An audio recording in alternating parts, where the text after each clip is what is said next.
안녕하세요. 캔들피그의 이런저런 시간입니다. 지난 시간에는 제조업에 대한 고정관념과 제조업이 왜 중요한지에 대해서 알아봤는데요. 오늘은 제조업과 4차 산업혁명에 관한 이야기를 한번 해보도록 하겠습니다. 오늘 이야기에 앞서 질문을 몇 개 해볼 텐데요. 한번 생각해 보시길 바랍니다. 첫 번째, 4차 산업혁명은 제조업 일자리를 진짜 줄어들게 할까요? 저는 맞다고 생각합니다. 규모는 알 수 없겠지만 새로 생겨나는 일자리보다 없어지는 일자리가 많을 거라고 생각합니다. 그럼 두 번째 질문인데요. 4차 산업혁명 기술을 주도적으로 끌어가는 나라들은 어디일까요? 떠올려 보십시오. 여러 나라들이 떠오르겠지만 공통적으로 떠올리는 나라들이 아마 미국, 독일, 일본, 중국은 있을 겁니다. 실제로도 그 나라들이 주도하고 있는데요. 그런데 이 나라들의 공통점을 보면 제조 강국이라는 공통점이 있습니다. 미국 제조업이 많이 쇠퇴했다고 하지만 여전히 제조 강국이고, 중국 역시 사회체제상 분명히 모순점이 많은 나라인 건 사실이지만 이제 더 이상 중국을 저임금을 무기로 타국의 생산기지 역할만 하는 나라라고는 보기 어렵습니다. 중국 역시도 5G, 인공지능, 빅데이터, 사물인터넷 분야에서 4차 산업혁명 기술을 주도하는 국가 반열에 들어있는 건 부정할 수 없는 부분이죠. 자, 그럼 여기서 의문을 하나 가져봐야 되는데요. 4차 산업혁명 기술들이 제조업 일자리를 줄인다고 했는데 제조업을 뿌리로 하고 있는 이런 제조 강국들이 왜 4차 산업혁명 기술 발전에 더 공을 들이고 주도적으로 끌어갈까 하는 부분입니다. 단순히 기업이 최대한 고용을 줄이고 더 많은 이익을 창출하려고 그렇게 한다고 결론 짓기엔 또 다른 의문이 생기는데요. 제조업의 일자리가 많은 제조 강국 정부의 입장에서 보면 4차 산업혁명이 가속화될수록 제조업 일자리가 줄어들고 실업률이 높아질 건데 4차 산업혁명과 관련된 산업 분야에 정부가 물심양면 지원을 하면 할수록 실업률을 높이는 제살 깎아먹는 짓이 되는 건데 왜 이걸 독일, 미국, 일본 할 것 없이 제조 강국들이 국가적인 프로젝트로 진행하냐는 거죠.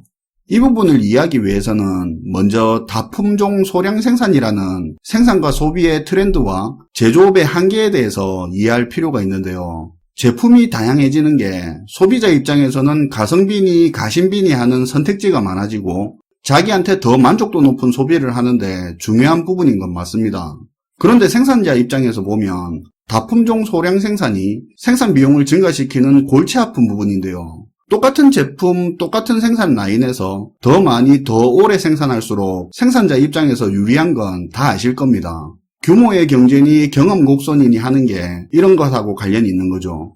그런데 제품이 다양해질수록 생산 시설에 대한 투자도 많아져야 되고 소량 생산으로 제품 생산 주기가 짧아지다 보니까 생산 라인 변경도 잦아지고 그 설비에 들어간 투자금 건지고 이익을 낼 시간도 짧아집니다. 또 설비가 변경되는 시간 동안은 변경의 범위가 작든 크든 일정 시간 생산은 멈춰 있어야 하는데 그동안의 고정비용은 또 비효율이 되죠. 거기다 소량 생산이지만 다품종을 생산하려면 계속 개발을 해야 되니까 수익 대비 개발비는 증가하고 설비가 바뀌고 개발된 제품이 생산이 시작되더라도 안정된 생산 단계에 오르기까지 초기 생산 단계에서 높은 불량률 같은 그런 문제가 항상 생기는 비효율이 발생합니다. 그거 수정하는데 또 비효율이 생기죠.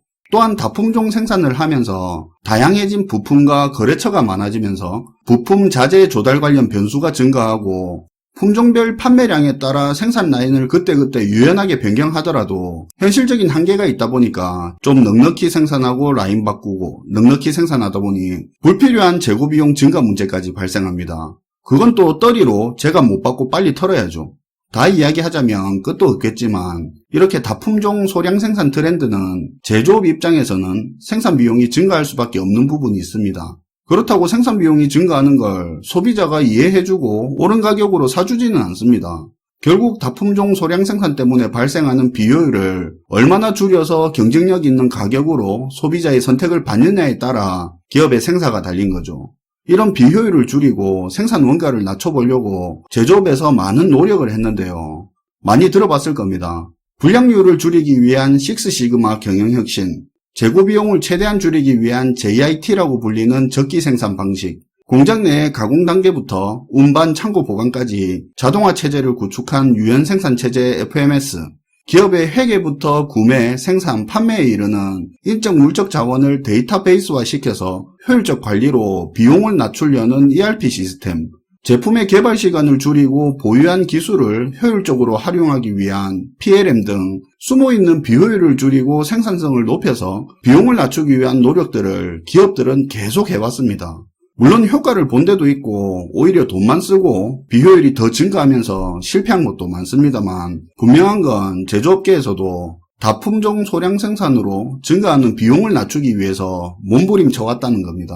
그럼에도 불구하고 이익폭이 계속 줄어드니까 생산 비용을 줄이려고 저임금 국가로 떠나버린 거죠. 물론 거기서도 자동화 할 수 있는 데까지 하고 경영혁신의 비용 절감 노력은 계속하는 건 똑같습니다. 정리하자면 과거에는 한 가지 품목으로 100을 벌던 시기에서 지금은 10가지 품목으로 100을 벌어야 하는 시대가 된 건데, 여기서 발생하는 비효율이 크고 자동화가 생산 속도는 올리더라도 자동화가 가진 특유의 경직성 때문에 유연하게 다품종 생산하는데 자동화의 한계도 많이 드러났습니다. 그러다 보니까 생산의 유연성을 확보하기 위해서 여전히 특정 부분에는 사람을 써야 하고, 그래서 아직까지 생산 비용에서 인건비 비중이 클 수밖에 없죠. 인건비가 높은 선진국 제조기업들이 인건비 낮은 곳으로 생산 기지를 옮겨갈 수밖에 없는 상황인 거죠. 그 결과로 선진국 제조 강국이라는 타이틀을 가졌음에도 불구하고 정작 자국의 제조업 일자리는 사라지는 결과를 맞이한 겁니다. 선진국 국민들 역시도 육체 노동과 단순 반복 중심의 제조업 일자리를 점점 선호하지 않게 되는 거고요. 자, 그럼 이런 생각을 한번 해봅시다. 제조업 현장에서 사람을 거의 쓰지 않고서도 다품종 소량 생산을 할 수 있는 유연한 생산 체제가 갖춰지고, 다품종을 생산하는 과정에서 발생하는 비효율을 획기적으로 줄일 수 있어서 마치 단일 품목을 대량 생산하는 속도와 효율을 갖출 수 있는 제조가 가능하다면 어떻게 될까요? 당연히 생산 원가에서 인건비가 차지하는 비중은 확 줄어들겠죠. 아마 제조기업 입장에서는 꿈처럼 생각하는 부분일 겁니다. 그게 4차 산업혁명에서 스마트 팩토리를 중심으로 제조업이 바뀌는 겁니다. 그럼 이 생각이 들죠. 에이, 그럼 4차 산업혁명 기술이 제조업 일자리를 줄이는 거 맞네. 바로 그렇게 떠오를 텐데요. 조금만 더 생각을 해보자고요. 예전에 방송에서 우리나라의 해외로 나간 제조기업들이 해외에서 창출한 일자리의 10%만 국내로 돌아오면 우리나라 실업 문제 해결된다고 그랬었는데요. 이게 우리나라만의 상황이 아니라 제조 선진국도 비슷한 상황입니다. 해외 나간 제조업 일자리 10분의 1만 돌아와도 자국의 실업률 개선에 엄청난 힘을 발휘하는데요. 그런데 생산 원가에서 인건비 비중이 높은 현재 제조업 상황에서는 해외로 나간 기업을 자국으로 복귀시키는 그런 리쇼어링이 현실적으로 어렵습니다. 사실상 돌아올 가능성도 적고 우리 거라고 생각하기에는 어려운 일자리인 것도 사실입니다. 그래서 제조 선진국들은 해외로 나간 자국의 제조기업들을 스마트 팩토리 형태로 복귀시키려는 장기 플랜을 가지고 눈에 불을 켜고 4차 산업혁명 스마트 팩토리를 키우는 겁니다. 쉽게 말해 해외에서 생산에 100명을 쓰는 공장을 똑같이 생산하면서 10명을 쓰는 스마트 팩토리 형태로 자국으로 복귀시킨다는 겁니다.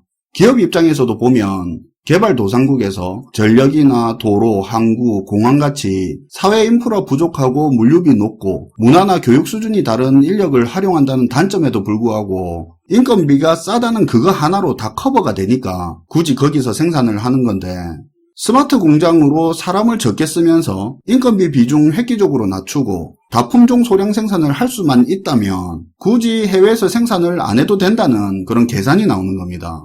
오히려 자국이 스마트 공장 운영 관리하기에 생산 인프라나 4차 산업 인프라가 잘 갖춰져 있고 교육 수준이 상대적으로 높은 인력이 많아서 스마트 공장 운영하기에 유리한 거죠.